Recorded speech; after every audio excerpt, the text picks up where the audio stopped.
عن عبادة بن الصامت رضي الله عنه قال أن رسول الله صلى الله عليه وسلم قال يوما وحضرنا رمضان وأتاكم رمضان شهر بركة يغشاكم الله فيه فينزل الرحمة ويحط الخطايا ويستجيب فيه الدعاء ويباهي بكم ملائكته فاروا الله من أنفسكم خيرا فإن الشقي من حرم فيه رحمة الله عز وجل. حضرت عبادہ رضی اللہ عنہ کہتے ہیں کہ ایک مرتبہ حضور اکرم صلی اللہ علیہ وسلم نے رمضان باری کے قریب ارشاد فرمایا کہ رمضان کا مہینہ آ گیا ہے جو بڑی برکت والا ہے. حق تعالی شانو اس میں تمہاری طرف متوجہ ہوتے ہیں اور اپنی رحمت خاصہ نازل فرماتے ہیں،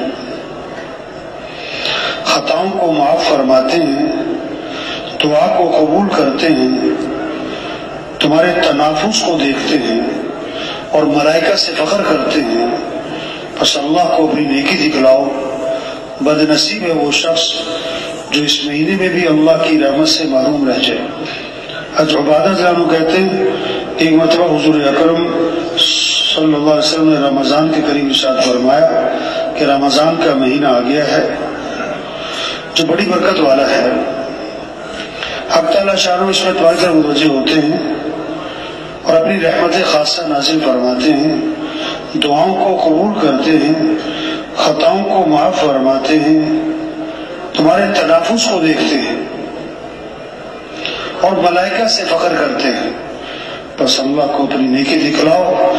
بد نصیب ہے وہ شخص جو اس مہینے میں بھی اللہ کی رحمت سے محروم رہ جائے. تو ابھی سے رمضان کی بات ہر گھر میں چلے، ہر جگہ تذکرے ہوں کہ واہ واہ رمضان آ رہا ہے بھائی برکت والا. جیسے عید آتی نا تو بچے پہلے سے خوش ہو رہے ہوتے ہیں، عید آ رہی ہے، عید آ رہی ہے، عید آ رہی ہے.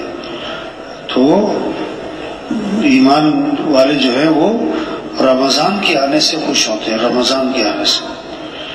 اور پھر رمضان کو کیسے گزارنا ہے ابھی سے اس کی ترتیب بنائی کہ رمضان کو کیسے زیادہ سے زیادہ قیمتی بنانا ہے. حضور صلی اللہ علیہ وسلم نے رمضان سے پہلے یہ بات فرمائی کہ دیکھو رمضان کا مہینہ آ رہا ہے، یہ برکت والا مہینہ ہے، برکتیں سمیٹو. حق تعالیٰ شان اپنے بندوں کو جب متوجہ ہوتے تو بندوں کو بھی چاہیے کہ وہ اللہ کی طرف کیا ہو جائے، متوجہ ہو جائے. اللہ اپنی خاص رحمتیں نازل فرماتے ہیں، رحمتوں کو سمیٹ لو. دعاؤں کو قبول فرماتے ہیں، یہ مانگنے کا مہینہ آ رہا ہے. خطاؤں کو معاف فرماتے ہیں، اللہ سے خوب معافی مانگی جائے اس میں. اور تمہارے تنافس کو دیکھتے ہیں، نیکیوں میں دوسرے سے آگے بڑھنا، اس کا مہینہ ہے. فرشتوں کے سامنے فخر فرماتے ہیں دیکھو میرا بندہ دن میں روزہ رکھتا ہے، رات کو تراویح پڑھتا ہے. اللہ کو اپنی نیکی دکھلاؤ.